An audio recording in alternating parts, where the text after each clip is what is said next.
Welcome to the Darkstream, Voxday, voxday.blogspot.com, and unauthorized.tv. Thanks for tuning in. Good evening. I want to talk about a book, or rather books, that I've been reading, and I think you might find it useful, even if you're not somebody who runs a business or wants to run a business someday. It's about the topic of stupidity. And we're talking about a specific form of stupidity, which tends to be business stupidity. The bad decisions that go into the failure and the unexpected lack of success that tends to plague companies in every industry. Now, this book is called In Search of Stupidity, 20 Years of High-Tech Marketing Disasters. And it's a book that Farley gave me to read. And it was remarkably fascinating. Partly because I recognize some of the companies, at least the names, and they answered the question of whatever happened to Ashton Tate, whatever happened to Netscape, whatever happened to Novell. I learned all about Novell networking the night that Doom came out, because my friends and I spent the evening. We actually got out of work early, bought 2 Novell networking cards, installed them in 2 of our machines, spent several hours learning how to do Novell networking, and after we got them fired up, it was so exciting to see that other Doom Marine in the tunnels, in the levels, that we ran back to the store and bought 2 more cards and installed those so that we could have all 4 computers networked together. How did a company that completely owned networking manage to screw that up before the internet even got here? And in combination with these books about the history of the computer role-playing games by the digital antiquarian, who sadly he's a complete SJW, so he's not going to get some of the history related to 1994 correct, but that doesn't matter. So it's still really interesting to read, and you see the mistakes that companies like Surtech made, and you realize the connection to the mistakes that companies like Netscape or Digital Research made. And I think that even though these are mistakes and problems that take place on a much larger scale than most of us have to deal with on a daily basis or even ever, the fact that you can recognize the same pattern at work in smaller instances in the computer game industry probably means that the whole concept scales down to our day-to-day lives, our day-to-day decisions, especially as they relate to our work and our jobs. And what's really interesting about the book is that even though it's written from the perspective of a marketing guy, and it's nominally about marketing, and a lot of the specific advice that is given is almost entirely focused on marketing, the guy is actually relatively technical, or he was for his day. And it's apparent that a lot of the problems are not actually related to marketing at all, but they are actually related to the engineers, the programmers, and the development community. And so this is not letting the marketing people off the hook at all, but it illustrates that all of these problems that we think of as stupidity and that result in stupid decisions almost uniformly come from the same place. And that is arrogance. It's a combination of arrogance, short-sightedness, and being self-centered. You know, when he's talking about the way that Novell can't bother to even consider putting a graphic user interface on it. Why should they? They don't need to. They're Novell. Well, they should have. You know, when they're talking about, I think it was Ashton Tate, and they had this database software that was, you know, the dominant one at the time, but they were too proud and arrogant to value their developer community. And what's really interesting, and part of the reason that I decided to actually do a stream about this, is that the guy actually has recently released, I don't know how recently, but he's recently released a third edition. It's still called In Search of Stupidity, but the change is it's now over 40 years of high-tech marketing disaster. Now he's getting into things like the Kindle Fire, and he's getting into things like the book publishers and how they reacted to the ebook, and you know, getting into Microsoft and the Nokia disaster and things like that. I don't know if it's even on Amazon or not, but you can find it at the guy's own site. Just do a search. I think it's called like softletter.com. But if you do a search for the title on DuckDuckGo or something, you'll find the site. And he sells the ebook for $9.99. And if you're at all interested in being an entrepreneur, if you happen to work for or with a startup, I would really, really recommend picking up this book and reading it. I have no connection to the guy. I have no interest in this. This is not an ad. It's just a book that I found remarkably useful in helping me clarify some of the decisions that I have to make related to unauthorized, related to Castalia Library, and you know, some of the other projects with which I'm involved. So you know, it's worth checking out, and I think that you'll learn a lot from it. You know, I saw some of these things.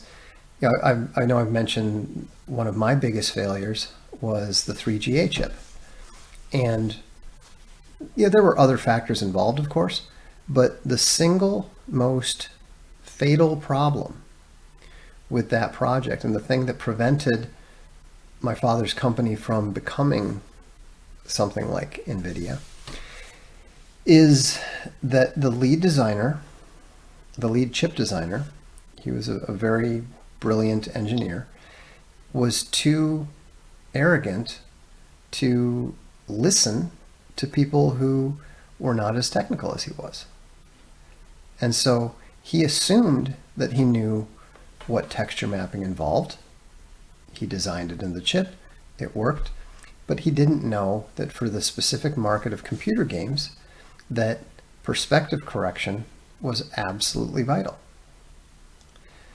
And so now there were other mistakes related to that. I mean, in retrospect, you know, the biggest mistake was probably committed by you know, by the executive team, who shouldn't have wasted their time with all the CAD and all the Windows acceleration stuff. They should just focused on doing a game chip just like Jensen Huang did. And yeah, and there were other issues too, but at the end of the day, despite all the many mistakes that were made and despite all the bad luck that happened during the development process, everything would have been fine if it wasn't for that one act of sheer and utter stupidity on the lead engineer's part. And it's really fascinating and a little bit reassuring, but also a little bit haunting to see how many major changes and major developments have taken place for similar reasons. WordPerfect should have, no, it's WordStar. I think WordStar should have continued to dominate the word processing space. But when their initial problem was that when Windows came out, their top development team didn't want to work on it. They insisted on sticking with the DOS stuff. So a significantly less skilled team had to work on the Windows version, which of course was the version that was going to go up against Microsoft Word. Nobody cared about the DOS version, after a period of time. And then it got even worse, where they screwed up their printer databases for no good reason at all, just because the idiot programmers, who are, certainly all very smart and all very capable, but when it came to understanding what was necessary for business reasons, they were idiots. And for no good reason, they replaced their printer database and ended up having to, they caused the product to be late.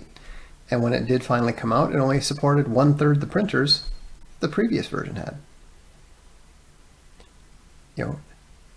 Was it a more programmatically efficient executable? I'm sure it was. But it was also a disaster that ended up killing the product and eventually killing the company. And so the first lesson that I think it's necessary to take away from the book is that very smart people do very stupid things because they are not taking all of the most important factors into account. And so there's a corollary to that is, even if you're pretty sure you know what's going on, even if you're pretty certain that you understand everything, sometimes it's good to shut up and listen when people are trying to tell you stuff. Again and again, you see people who are smart and successful people in very influential and powerful positions making horrifically stupid decisions because they just foolishly assume that things aren't going to change, that things are always going to be the way that they are. But time and time again, we see, IBM making a terrible decision about the operating system and essentially turning Microsoft into their replacement. You see Microsoft failing to understand the significance of the internet, and even worse, failing to understand the significance of the shift to touchscreens and smartphones. And in both cases, those single mistakes cause those companies to lose their dominant position in controlling the technology space. It doesn't mean that they're not still, very successful, rich, and powerful companies, but they no longer inhabit the primary position that they previously inhabited. And what's perhaps of more interest to people that are just, paying attention to the political side of things, he's just scathing, absolutely scathing about the way that the big tech companies have gone into politics. I haven't actually gotten to that chapter in the 3rd edition book yet, but he's made his position very clear without even needing to get to the case studies. And so what we can conclude from that, is that these companies, despite their apparent power, are probably going to begin to disappear from the picture. Their influence is going to fade, because that's what's happened every previous time with companies making similarly stupid decisions. It's interesting to see a list of the top 10 or top 20 most profitable software companies in 1980 compared to the list in 1990, because only one company, Microsoft, is on both lists. And so that change is going to continue to happen. And Google is not going to be able to dictate things to people indefinitely. I'm not saying that they're necessarily going to fade away as quickly as Borland or digital research. Digital research not only could have, digital research probably should have been Microsoft. But again, arrogance. IBM comes knocking, the CEO can't even bother to meet with them, despite the fact that Bill Gates had actually set up the meeting for them. And so, it's good to be confident in what you're doing. It's good to have a vision and have a plan, but no plan survives contact with reality. I mean, it's commonly said, you've got the Mike Tyson quote, everybody's got a plan until they get punched in the face.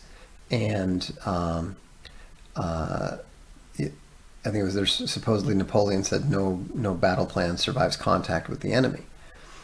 But what's fascinating is to see the author of In Search of Stupidity map out what had to happen in order for Microsoft to become so dominant in operating systems, networks, and Office applications. If Microsoft had presented you with that plan, if they presented any venture capitalist with that plan of what actually happened, no one, literally no one on the planet would have ever bet a dime on it, because it relied completely on other people doing stupid and self-destructive things. Microsoft's biggest accomplishment isn't that it's particularly brilliant about technology or marketing. I mean, it's good, it's solid, but their single biggest accomplishment is that they don't do anything egregiously stupid. And so I think that's a bit reassuring because first of all, it relieves a certain amount of analysis paralysis of the sort that tends to afflict the highly intelligent. The smarter you are, the more possibilities you can see. The wider range of options present themselves to you. And this is really overwhelming. And it's very, very hard to make decisions because you're constantly thinking, well, but what if this happens? What if that happens? And it makes it hard to come up with a single plan that you can stick to. And so that's why you see so many smart people constantly planning and planning and planning and planning and never doing anything. But once you understand that the plan is not going to be relevant for very long, that you're going to have to make tactical adjustments, and you might even have to completely modify your strategy at some point along the way, it becomes a lot easier to say, okay, this is the best plan that we can come up with at the moment, so let's start executing on it, and we'll see what happens. Unauthorized had a plan that we had to throw out the window before we even got started. We had a plan. We were working on putting things together gradually and all this sort of thing. And then Owen got kicked off of YouTube and called me up and said, hey, we need to launch now. I said, we're not even close to ready. He said, well, we need to do it anyhow. So we did, and it went much better than I would have expected, even though we still don't have features that we planned to have before we launched. No plan survives contact with reality. And and then of course you end up with all sorts of other issues. Who would expect that Owen would completely break the cloud model? I mean, it makes sense. Like a lot of these things, it makes sense when you stop and think about it. What is the cloud model fundamentally based on? How do they build their financial model? Well, if you look at all their big success stories, it's aerobics teachers and fitness coaches and dietitians. And what is the most common thing about the audiences and the markets for those particular professions? It's that people don't actually do them. Way more people have health club memberships and go to the health club. Way more people sign up for online fitness classes than actually do them. And these things also tend to be shorter, 15, 20 minutes. So when Owen would sit down and rant for 3 hours, and a lot of the bears would actually sit and watch all 3 hours, completely destroyed that model. And so you have to account for that. You have to do something about that. You have to make adjustments. And so that's what we do. And that's something that the successful companies that are successful over time, make a habit of doing. I was really, I didn't like Wizardry 3. I loved Wizardry 1. I loved Knight of Diamonds, Wizardry 2. But I didn't understand why I didn't like it until I read the story about Wizardry 3 getting developed. And even worse, Wizardry 4, which I never even bothered playing. And it's also fascinating to see you see warnings too. It wasn't from Search of Stupidity, but I'm applying the lessons from it to what I read with regards to the digital antiquarian. The reason that Infocom disappeared wasn't because their games were unsuccessful. Their games did well. Even when their sales began to fade because the text adventures had been outmoded and gamers wanted graphics and stuff, Infocom probably could have eventually made that leap, except for the fact that they were spending all their development money on a database project. It had nothing to do with games. Games had been a little bit of an accident, but they'd had enough success there that they kept doing it. But they're one of their board members and founders and the guy who became the eventual CEO kept wanting to get the focus back onto business software. And they did a product called Cornerstone that was a complete bomb. And not only was it a complete bomb, but it took all the resources away from the games. And so, so many times you see these mistakes being made again and again. And so, it allows you to look and see where these opportunities are going to present themselves. Maybe some of these opportunities are going to present themselves if YouTube keeps making the kinds of mistakes that it's making. Google's not going to be willing to fund them indefinitely forever at a loss. And,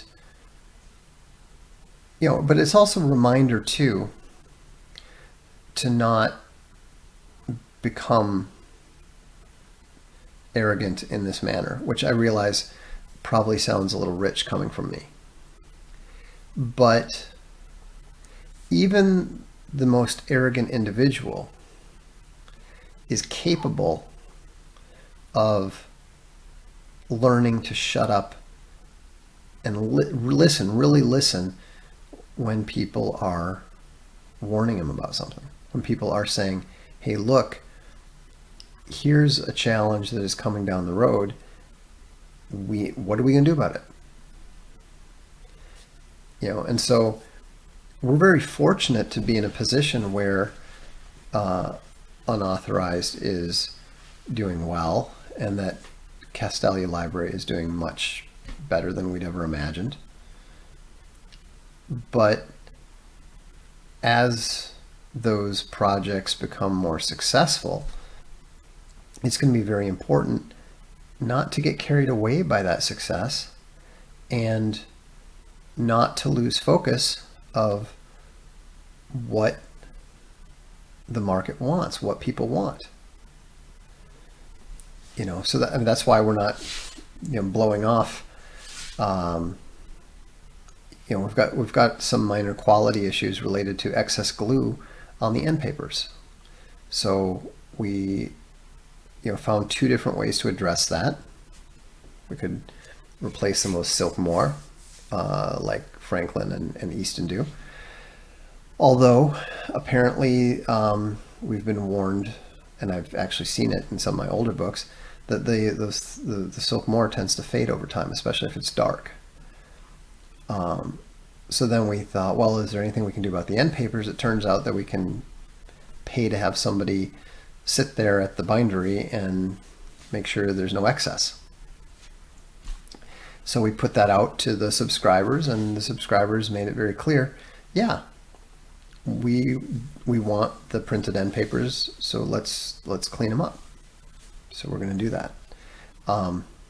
It's a small thing, but at least there we can be pretty confident that we're not doing something stupid. So anyhow, I'll show you that this is the 3rd edition again. In Search of Stupidity, Over 40 Years of High-Tech Marketing Disasters, by Merrill R. Chapman. I do recommend it. It's actually quite funny too. He's maybe not quite as funny as he thinks he is, but there's a lot of phrases about how, Microsoft attended the meeting with all the, politeness and restraint of Germany rolling over Poland in 1939, that kind of stuff. It's actually, for a business book, it's fairly amusing, but it's much more than just a business book. I think that anyone can actually get a lot of important insight out of it. On that note, I'm Voxday. This is the Darkstream.